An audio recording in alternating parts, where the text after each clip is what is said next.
What's up, guys? Hope everybody's doing well and having a great day. As you can see over here at ventusky.com, sometime during the overnight hours tonight, probably around 4, maybe 5 a.m., Hurricane Debbie should be a Category 1. We'll be making landfall in the Big Bend of Florida. This could be a 3 landfall hurricane, but that's not what I want to talk about specifically. Yes, we're going to come back and take a look at the hurricane, but what I want to talk about is an even bigger deal. An X14 solar flare occurred 10 days ago on the backside of the sun, and it had to have came from an extraordinary sunspot in active region, but we just simply couldn't see it because, once again, it occurred on the backside of the sun on July 26th. Well, guess what? It's turning towards the Earth right now as I do this video, and if this thing is capable of producing an X14, it could probably produce bigger, and that could be an issue for Earth-orbiting satellites, the power grid, telecommunications, and a wide variety of things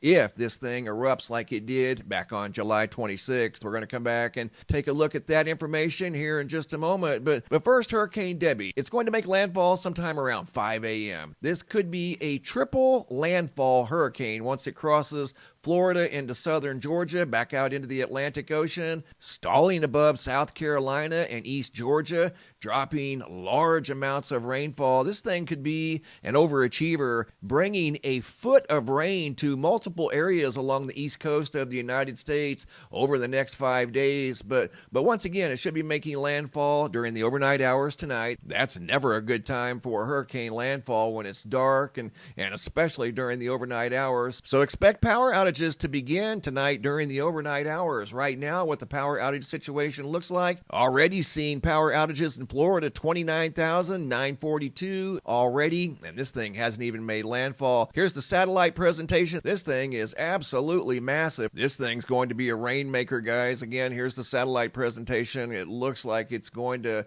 bring a lot of moisture to Florida, South Carolina, Georgia, Virginia, North Carolina, clear up into the northeastern United States. Once again, this thing has the potential to make 3 separate landfalls. And coming over to the homepage of the website, today's feature photo was sent in by Karen, taken by Rocky out of Albuquerque, New Mexico. Super cool, highly photogenic double-decker rainbow. And I'd like to give a big shout out to Linda Baker for the magic mouse. I needed a new mouse because this one here simply quit working. It hasn't worked for quite some time. The new mouse that you got for me off of my Amazon list is going to replace that one, so I'll be back in business at least with my mouse. I've always used a mouse, and I'm super slow at using the touchpad on the laptop. And I want to thank you once again very much for picking that up over here on the Amazon wish list that you can find also over here on the homepage of the website. Looking at the GOES X-ray flux over here at the Space Weather Prediction Center, yet another series of M-class solar flares the last 24 hours. That energy's Earth directed, looking at this massive sunspot that's turning towards the Earth. This thing has proven power once again, producing the X14 solar flare, the strongest recorded so far of solar cycle 25, and right there's the point of origin. And I put together this small slideshow to zoom in as close as I possibly could on this gigantic active region that contains not only one, but I think there's 2 sunspots, as you're going to be able to see as I zoom in super close on this huge region that once again produced the largest X flare so far of solar cycle 25. Look at how big that is. That is absolutely massive. And if you look real close, there appears to be another one just behind the very large one that we can see that back on July 26th produced the huge solar flare that sent a 360-degree full halo in all directions out from the backside of the sun that even affected the Earth. And we've been waiting on this thing for several days, and it's now finally visible after 10 days. That occurred back on July 26th, and they reported about it over here at spaceweather.com. Major far-side solar flare, the biggest flare of solar cycle 25 just occurred. Once again, this was back on July 26th, and this solar flare was detected by Europe's solar orbiter, the SOLO, and it detected it as an X14, which makes it the strongest of solar cycle 25. So once again, that very large, powerful sunspot and active region are turning towards the Earth Right now, as I do this video, we're also in the middle of a geomagnetic storm. You can see over here the planetary K index is definitely elevated. Hopping over to the Yellowstone supervolcano caldera, looking at the seismographs that monitor the mighty supervolcano. All in all, pretty quiet today. Not too much magma intrusion, and don't see a whole lot of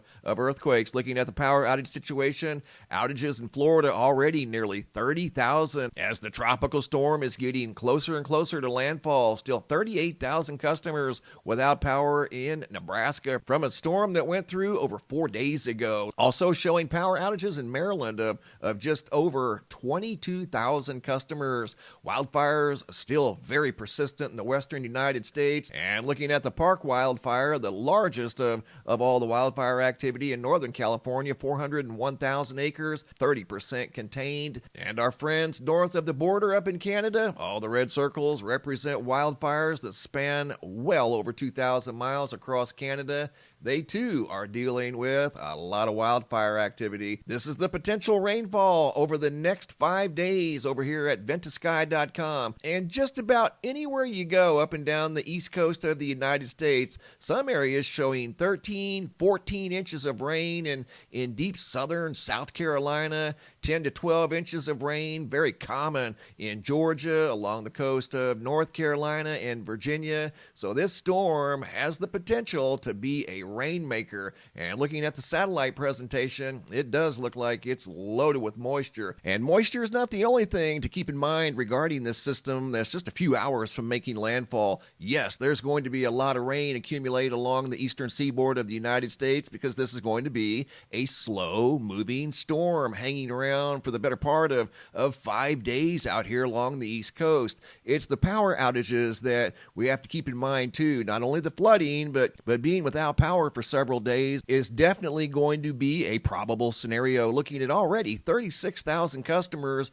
in Florida without power, and the storm hasn't even made landfall yet.